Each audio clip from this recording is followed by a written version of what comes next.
Hola, buenas tardes. El día de hoy vamos a hablar un poquito acerca de algunos procesos de fabricación, dentro de lo que es pues, los temas relacionados a lo que son los procesos. El primer proceso que vamos a analizar es el proceso de fundición.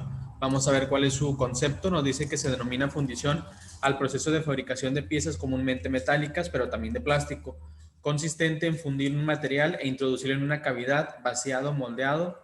A esto se le conoce así a la cavidad, llamado molde, donde se solidifica. Entonces, la parte principal de lo que es la fundición, pues es a base de calor, como aquí nos indica, y se puede realizar tanto en piezas, o lo más común es en piezas metálicas, pero también en piezas de plástico.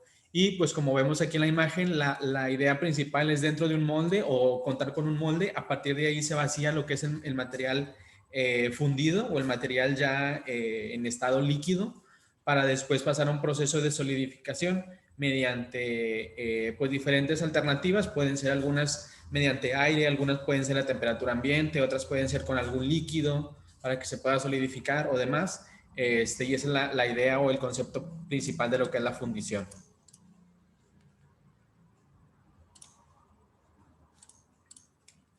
Nos dice que es el proceso más común el proceso más común en la fundición en arena es el de la fundición en arena. Por eso es un material refractario muy abundante en la naturaleza y que mezclado con arcilla adquiere cohesión y moldeabilidad, sin perder la permeabilidad que posibilita evacuar los gases del molde al tiempo que se vierte el metal fundido. Entonces, bueno, nos dice aquí que el más común o el tipo de fundición más común es la fundición en arena, ¿sí? ¿Por qué? Porque es un material que es muy abundante dentro de lo que es la naturaleza, es decir, es tierra, es una tierra que en este caso, como dice, se mezcla con arcilla, y esto pues le da una cohesión y una moldeabilidad. Es decir, que cuando hablamos nosotros de cohesión, quiere decir que los materiales, en este caso, tanto la arena como la arcilla, pues se unen, se juntan y hacen que el molde pues sea un poquito más resistente y se pueda pues sí, moldear, vaya la redundancia, a diferentes piezas o a diferentes elementos. Dice que la fundición en arena consiste en colocar un metal fundido, típicamente aleaciones de hierro, acero, bronce, latón y otros, en un molde de arena. ¿Sí? Como tal, el molde está hecho o está fabricado de arena. Dejarlo solidificar y posteriormente romper el molde para extraer la pieza fundida, pero ya sólida. Entonces, bueno, aquí traemos un ejemplo, o esta imagen nos presenta un ejemplo de lo que sería el tipo de fundición de este ejemplo que nos da la fundición en arena. Y pues nos dice que la principal o los elementos principales de esto tenemos el bebedero, que es la parte inicial o donde se va a introducir o por donde va a entrar el material fundido. Tenemos el vaciadero, que es la parte recta a partir de donde empieza a distribuir todo el canal del material que se va a fundir, o en este caso del metal que estamos manejando. La caja de moldeo y el molde, que la caja del moldeo es este elemento que vemos por toda la orilla, todo esto delgado que está por la orilla, que es a través de donde está la arena mezclada con la arcilla para que el molde pueda agarrar una forma definida. Sí, y el molde pues ya es como tal todo el interior que está fabricado de arena. Y así pues tenemos todos los elementos que son relacionados, y a partir de este punto nos habla aquí de una línea de separación. Sí, que esa línea de separación, como decíamos acá, es lo que nos va a ayudar a que los gases puedan ir saliendo o no se vayan quedando atorados dentro de lo que es el molde. Hacen que vayan a ir saliendo a su vez estos gases para evitar que queden huecos o que queden globos de aire, por así llamarlo, dentro de lo que es el molde, ¿sí? Entonces la arena y la arcilla pues le dan esta facilidad para que los moldes que se están fabricando de estos elementos pues sean un poquito más fáciles y puedan sacar, pues como indica aquí, lo que son los gases principalmente que salen del metal o del material que se está fundiendo. Dice que para la fundición con metales como el hierro o el plomo, que son significativamente más pesados que el molde de arena, la caja de moldeo es a menudo cubierta con una chapa gruesa para prevenir un problema conocido como flotación del molde. Cuando nosotros llamamos la flotación del molde, quiere decir que el molde se está moviendo o se está dañando, ¿sí? El material que se está fundiendo se está saliendo de ese molde y se está yendo por otros espacios ahí, o se está filtrando a otros espacios que nosotros no queremos que ocurra o que estén dentro de ese molde. Dice que ocurre cuando la presión del metal empuja la arena por encima de la cavidad del molde, causando que el proceso no se lleve a cabo de forma satisfactoria. O sea, es decir, la pieza que al final se va a estar fundiendo, se va a estar formando dentro de ese molde, pues no se va a generar. También se conoce como fundición el proceso de extraer metales a partir de sus menas, que suelen ser la etapa previa al moldeo metálico. ¿Sí? Pues bueno, las menas sabemos que, o el concepto de esta palabra es principalmente las rocas o tipo rocas que se hacen de los metales, entonces a partir de ahí se van extrayendo ciertas partes cuando el material está contenido. Sí, hay algunas, por ejemplo, las más comunes son las menas de aluminio, entonces estas son como tipo piedras así sin forma, o no tienen una forma irregular, y a partir de ahí pues tiene varios fragmentos de aluminio en su interior, y pues a partir de ahí se empieza como que a separar lo que sí es aluminio de lo que no es, y eso es lo que se procesa, se lleva al proceso de fundición.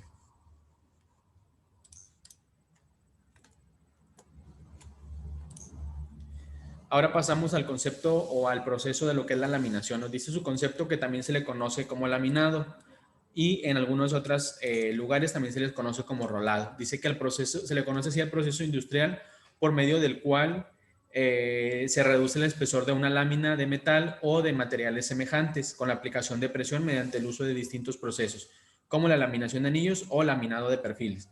Por tanto, este proceso se aplica sobre materiales con un buen nivel de maleabilidad. La máquina que realiza este proceso se le conoce como laminador, ¿sí? Entonces, bueno, por eso se le conoce como laminación. Entonces, básicamente es este diagrama lo que nos presenta a nosotros nuestro proceso de laminación, ¿sí? Tenemos una placa inicial, la que va a pasar, como nos dice, por medio de dos rodillos que van a estar realizando la disminución de su espesor. Entonces, nosotros tenemos aquí un espesor inicial, en este caso, que se le conoce como espesor cero, y acá tenemos un espesor final, ¿sí? Que es el espesor que al final va a salir, que se le conoce como EF. Entonces, esos rodillos, en este caso, que son estos dos elementos que tenemos aquí, hacen que pues vayan girando en posiciones distintas. Aquí vemos las flechas, que esta va hacia este lado y la otra va a la posición contraria. Entonces, lo que hacen es ir quitándole ese espesor a esa lámina, ¿sí? O a ese material que se está laminando. Y por eso se le conoce como laminación, porque sale como si fuera una tipo lámina, ¿sí? Entonces, obviamente, este material ya va a disminuir su espesor, pero al mismo tiempo va a aumentar su longitud. Y nos dice aquí que el laminado puede ser en frío o en caliente. Esos son dos de los tipos de los que se manejan. El laminado en caliente es el que se realiza con temperatura bastante mayor a la de recristalización que tiene el metal, la cual, la forma actual de laminado en caliente deriva del proceso patentado por el británico Henry Cort en 1783, que es popularmente conocido como el padre de la laminación, debido al gran impacto de dicho proceso en la industria metalúrgica. Entonces, bueno, la laminación en caliente aquí nos dice que obviamente el material tiene que estar calentado a un proceso bastante mayor a lo que es la recristalización, y a partir de ahí pues empieza a manejar lo que es la pieza. Sí, está un poquito más maleable o más moldeable para poder reducir su espesor, pero pues también existe la laminación en frío, que no es necesario que la pieza esté caliente, obviamente, para que se pueda llevar o se pueda reducir su espesor. El siguiente concepto o el siguiente proceso que vamos a ver es el forjado o la forja. Nos dice que al igual que la laminación y la extrusión, es un proceso de fabricación de objetos conformado por deformación plástica que se realiza en caliente y en el que la deformación del material se produce por la aplicación de fuerzas de compresión.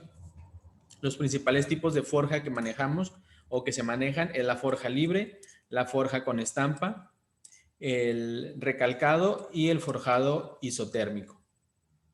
Entonces, bueno, esos son los tipos de forjado que se manejan, y pues principalmente también de esto manejamos o partimos a través de lo que es un estilo de molde, en este caso, y tenemos la pieza al interior en la que al momento pues sí, darle una fuerza de compresión, en este caso la pieza está caliente, ¿sí? Por eso lo vemos aquí como tipo en color rojo, que es el material que se está comprimiendo. Entonces vemos aquí la forma que tiene nuestro molde y ya esa sería como que nuestra pieza final, ¿sí? Ya moldeada, caliente, toma esa forma que el molde le va a permitir a través de lo que es la fuerza de compresión.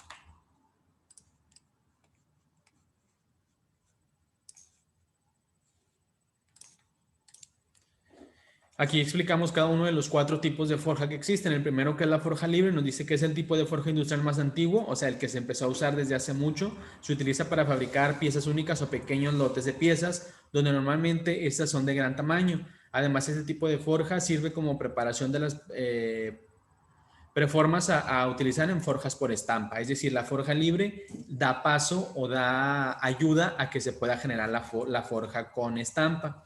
También puede encontrarse como forja de dados abiertos, ¿sí? Los dados en este caso son las 2 piezas que van a estar haciendo la compresión o que van a estar mediante la fuerza, pues dándole la forma o forjando ese material. El forja con estampa nos dice que este tipo de forja consiste en colocar la pieza entre 2 matrices que al cerrarse conforman una cavidad con la forma y dimensión que se desean obtener para la pieza. A medida que avanza el proceso, ya sea empleando martillos o prensas, el material se va deformando y adaptando las matrices hasta que adquiera la geometría deseada. Es decir, este es como el ejemplo que veíamos anteriormente, ¿sí? La forja libre, pues por lo general, como dice que es el más antiguo, por lo general se utiliza a base de golpes y es la forma en que se lleva a cabo, se realiza, ¿sí? Entonces la forja con estampa, pues es el que da paso a lo que es la forja, bueno, da paso a la forja libre, ¿sí? La forja libre te da, ya que tiene un proceso similar, ahora sí puedes manejarlo bajo el estampado. El forjado isotérmico nos dice que es un tipo de especial de forjado en el cual la temperatura de los troqueles es significativamente superior a la utilizada en procesos de forja convencional. En ese caso, el troquel, que es lo que le va a estar dando la forma al material, es el que va a estar con una gran temperatura para poderlo forjar. El recalcado, a diferencia de los procesos anteriores, se utiliza, que se realizan en caliente. Este además puede realizarse en frío. Consiste en la concentración o acumulación de materiales en una zona determinada y limitada de una pieza, normalmente en forma de barra. Por tanto, una consecuencia directa de este proceso es que disminuye la longitud de la barra inicial, es decir, de lo que se tenía al principio, pues obviamente se va a disminuir y va a ser más pequeño y aumenta la sección transversal, o sea, va a ser un poco más largo de esta zona recalcada. Si el proceso se realiza en frío y en los extremos de las piezas se denomina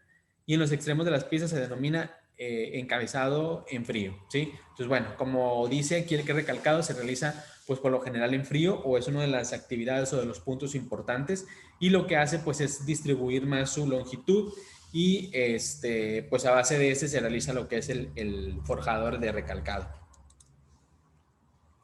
El siguiente punto que tenemos es la extrusión. Nos dice que la extrusión es un proceso utilizado para crear objetos con sección transversal definida y fija. El material se empuja o se extrae a través de un troquel de una sección transversal deseada. La extrusión puede ser continua, produciendo teóricamente de forma indefinida materiales largos, o semicontinua, produciendo muchas partes. El proceso de extrusión puede hacerse con el material caliente o frío.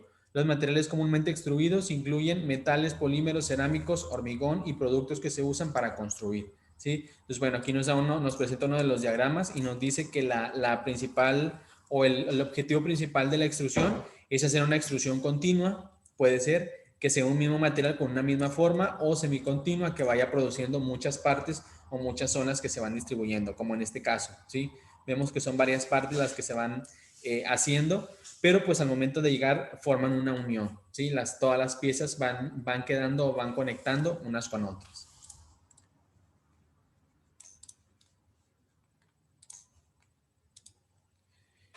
Y aquí por último tenemos lo que son los tipos de extrusión. Nos dice el primero que es la extrusión directa y el segundo es la indirecta. La directa dice que también se le conoce como delantera. Es el proceso más común de extrusión. Este trabaja colocando la barra en un recipiente fuertemente reforzado. La barra es empujada a través de un troquel por el tornillo o ariete. La mayor desventaja de este proceso es la fuerza requerida en la extrusión de la barra. Es mayor que la necesitada, en la extrusión indirecta, porque la fuerza de fricción introducida por la necesidad de la barra de recorrer completamente el contenedor. Entonces, es decir, lo que busca la extrusión directa, pues es meter el material como su nombre lo indica, directamente, ¿sí? Y lo que hace es que requiere un poco más de fuerza de lo que se va a necesitar dentro de lo que es el proceso completo de extrusión, o sea, es una fuerza mayor. Y en el caso de la indirecta nos dice que también se le conoce como retardada. La barra y el contenedor se mueven juntos mientras el troquel está estacionario, es decir, el troquel no se mueve, únicamente la barra se va moviendo y va extruyendo, va empujando ese material. El troquel es sostenido en el lugar por un soporte, el cual debe ser tan largo como el contenedor.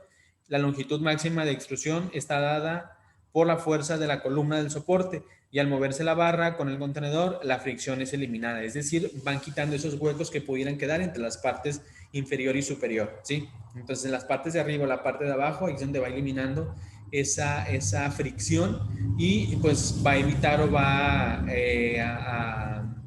pues sí, más que nada evitar o a tratar de que no se lleve esa fricción que a lo mejor pueda dañar el material que se esté destruyendo, ¿sí? Entonces, básicamente en uno, pues se mueve únicamente la barra y lo que se está manejando, y en el otro, pues lo que no se mueve es el troquel se va quedando ahí definido o se va quedando parado, ¿sí? En cuanto a lo que es la extrusión directa y la extrusión indirecta. Y eso sería todo en cuanto a los procesos que veríamos el día de hoy. Muchas gracias.